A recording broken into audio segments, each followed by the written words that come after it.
গ্রেফতার হলেন পানিহাটি তৃণমূল প্রার্থী তীর্থঙ্কর ঘোষ। লটারি জালিয়াতি, জমি দখল সহ একাধিক অভিযোগে তাকে পাকড়াও করে ব্যারাকপুর পুলিশ কমিশনারেট। আদালতে তোলার সময় তার উপর চলে টিম থেরাপি।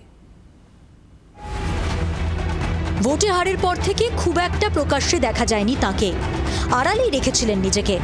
তবে শেষ রক্ষা হলো না। গুন্ডা দমন আইন লাগুর দিনেই হাতে হাত করা পড়ল নির্মল পুত্রের।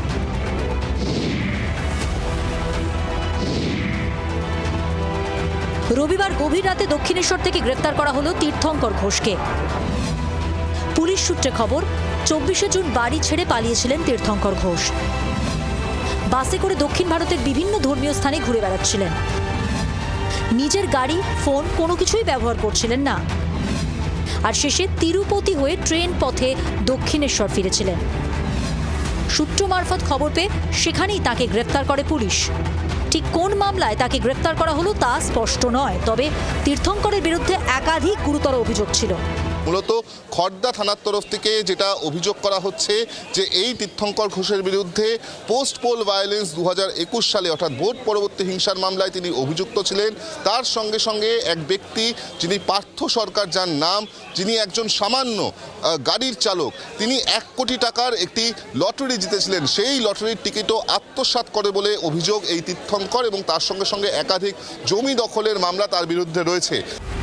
সোমবার তাকে যখন থানার লকআপ থেকে আদালতে নিয়ে যাওয়ার জন্য প্রিজন ভ্যানে তোলা হচ্ছিল, তখন ব্যান্ড বাজিয়ে আনন্দে মেতে ওঠেন স্থানীয়দের একাংশ।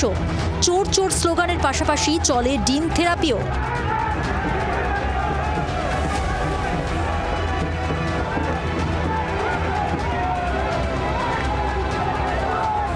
দু 2026-এর বিধানসভা নির্বাচনে পানিহাটি থেকে তৃণমূলের টিকিটে দাঁড়িয়েছিলেন তীর্থঙ্কর।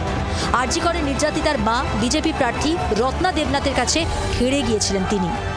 নির্মল ঘোষের ছেলে অ্যারেস্ট হয়েছে, নির্মল ঘোষ এখনো অ্যারেস্ট হয়নি, সোমনাথ দেও এখনো অ্যারেস্ট হয়নি, সঞ্জীব মুখার্জিও এখনো অ্যারেস্ট হয়নি। একজন ধরা পড়েছে, ছেলে ধরা পড়েছে, মানে বাবাও এবার ধরা পড়বে।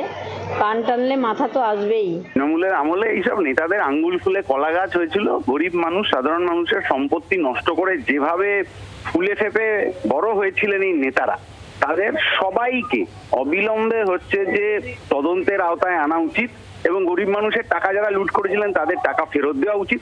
কিন্তু এটাও নজর রাখতে হবে যে কেউ যেন বিজেপির ছাতার তলায় গিয়ে ভবিষ্যতে ছাড়া না পেয়ে যেতে পারেন। আদালতে যাওয়ার পথে তার বিরুদ্ধে ওঠা একাধিক গুরুতর অভিযোগ নিয়ে অবশ্য মুখ খুলতে চাননি তীর্থঙ্কর।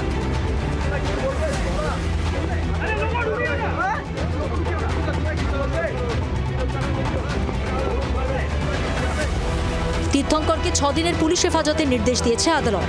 তীর্থঙ্করকে জেরা করে তার বিরুদ্ধে ওঠা সব অভিযোগের গোড়ায় পৌঁছতে চাইছে পুলিশ। ছেলের গ্রেফতারের চাপ বাড়ছে বাবা নির্মলের ওপরেও। ক্যামেরায় রঞ্জিতের সঙ্গে বিক্রম, বরুণ ও অর্ণবাংশুর রিপোর্ট, জি 24 ঘন্টা।